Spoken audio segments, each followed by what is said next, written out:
ये बयान निकला कश्मीर के कद्दावर नेता गुलाम नबी आजाद की जुबान से। कश्मीर में चुनाव की तारीख नहीं आई है, कश्मीर की सियासत में कोई मजहबी बयान नहीं आया, तो फिर गुलाम नबी आजाद ने ऐसा क्यों कहा? क्या वाकई अपनी छवि के मुताबिक गुलाम नबी आजाद ने एक बार फिर बेबाकी से सच बोल दिया है? आइए इसी को समझने की कोशिश करते हैं। इस्लाम तो आया ही है 1500 साल पहले, हिंदू धर्म बहुत पुराना है, तो बाहर से आए होंगे 10-20। वो जब मुगलों के वक्त में उनकी फौज में थे, बाकी तो सब हिंदू से ही कन्वर्ट हुए हैं मुसलमान हिंदुस्तान में। आज की मिसाल हमारी कश्मीर में, कश्मीर में कौन था 600 साल पहले मुसलमान? सब कश्मीरी पंडित थे। कश्मीर में सब हिंदू धर्म में पैदा हुए हैं। कश्मीर के मुसलमान भी पहले हिंदू ही थे। गुलाम नबी आजाद की जुबान से निकले ये बोल आज कश्मीर से आई सबसे बड़ी खबर बनी रही, क्योंकि गुलाम नबी आजाद ने वो तथ्य सामने रखा जिसे सालों से एक नैरेटिव के तहत मानो दबा कर रखा गया था। गुलाम नबी आजाद के बयान पर सियासी पार पलटवार भी हुए, लेकिन पहले देखिए और समझिए कश्मीर का वो इतिहास जिसका जिक्र आजाद ने किया। कश्मीर की इन वादियों का इतिहास बहुत पुराना है। कोई कहता है ये नाम संस्कृत शब्द काश्मीर से निकला है, जिसका मतलब है पानी के सूखने के बाद नजर आने वाली जमीन। मान्यता ये भी है कि कश्यप ऋषि के नाम से कश्मीर का नाम पड़ा। मान्यता अलग अलग है, लेकिन हर मान्यता की बुनियाद में हिंदू संस्कृति। महान सम्राट अशोक के राज में कश्मीर मौर्य साम्राज्य का हिस्सा होता था। उस काल में कश्मीर में शैव मान्यताओं का प्रचलन था। आज के कश्मीर की राजधानी श्रीनगर की बुनियाद मौर्य काल में ही रखी गई थी। तब इस शहर का नाम होता था श्रीनगरी। काल चक्र आगे बढ़ा और कश्मीर को नई पहचान मिली। मौर्य साम्राज्य के बाद कश्मीर पर राज किया कुषाण वंश ने। इसी वंश के प्रसिद्ध राजा कनिष्क ने कश्मीर में अपनी राजधानी बनाई, जिसे नाम दिया गया था कनिष्कपुर। कहा जाता है कि आज का बारामूला वही जगह है जहां राजा कनिष्क ने अपनी राजधानी का निर्माण किया था।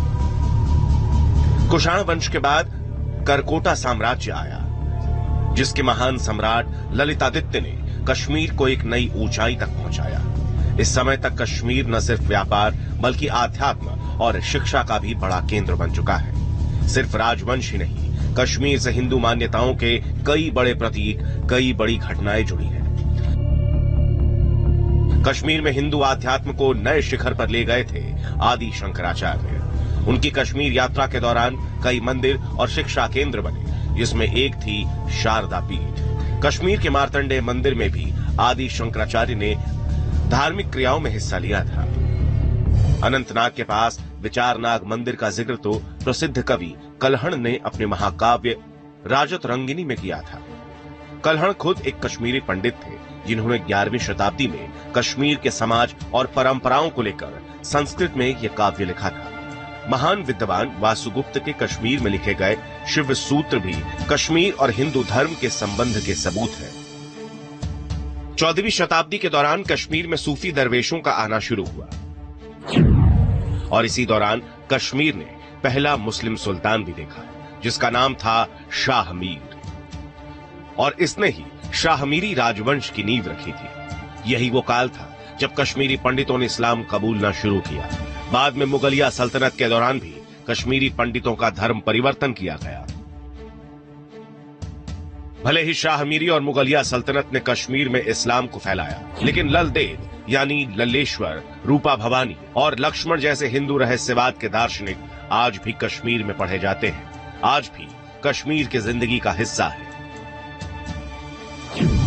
भारत की आजादी तक कश्मीर पर डोगरा वंश राज करता था, लेकिन आजादी के बाद कश्मीर में नैरेटिव को बदला गया, जिसकी बुनियाद 1931 में ही डोगरा वंश के खिलाफ बगावत के जरिए डाल दी गई थी।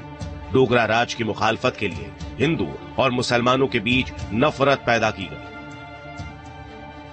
इसी कथित आंदोलन से निकले थे शेख अब्दुल्ला, जो आजादी के बाद कश्मीर के बड़े नेता बने, और यहीं से कश्मीर में पंडितों के खिलाफ नफरत की वो आग सुलगी, जो आगे जाकर कश्मीरी पंडितों के नरसंहार और उनके विस्थापन की वजह बनी। आज जब गुलाम नबी आजाद ने कश्मीर में हिंदू धर्म और कश्मीरी पंडितों का नाता जोड़ा, तो एक बार फिर उसी नैरेटिव पर चोट पड़ी और बयान सामने आए। इस सत्य से कौन इनकार कर सकता है कि जो भी भारत में रहने वाले लोग हैं वो भगवान राम भगवान कृष्ण के ही वंशज हैं। कालांतर में अन्य पंथों का उद्भव हुआ और अन्य पंथों के लोगों ने यहाँ धर्मांतरण किए हैं। कुछ बलात् धर्मांतरण हुए हैं और कुछ जो है स्वेच्छा से भी धर्मांतरण हुए हैं। लेकिन यह सत्य है कि हर किसी के पूर्वज जो हैं वो हिंदू रहे हैं और अपने वो धर्म बदल सकते हैं, पूर्वज नहीं बदल सकते। तो गुलाम नबी आजाद की ये जो स्वीकारोक्ति है यह स्वागत योग्य है। कोई नई बात हो या लोग न जानते हो तो कहने का मतलब होता है। तो गुलाम नबी जी सभी जानते हैं कि इस देश का जो मुसलमान है 100% यहीं का है और विवेकानंद जी को याद करने का समय है। इस समय मुस्लिम बने क्यों?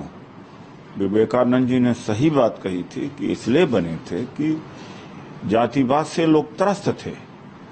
तो गुलाम नबी आजाद जी क्यों कहे ये उन्हीं से पूछा जाना चाहिए। मुझे तो मतलब इनका समझ में आ नहीं रहा। सियासी किरदार है, बोलने की आजादी है, कुछ भी कहेंगे, लेकिन कभी इस सत्य को नहीं मिटा पाएंगे कि कश्मीर में इस्लाम के आने से बहुत पहले हिंदू धर्म, परंपरा और शिक्षा का वास था। Team news nation. और अब बात भारतीय नौसेना की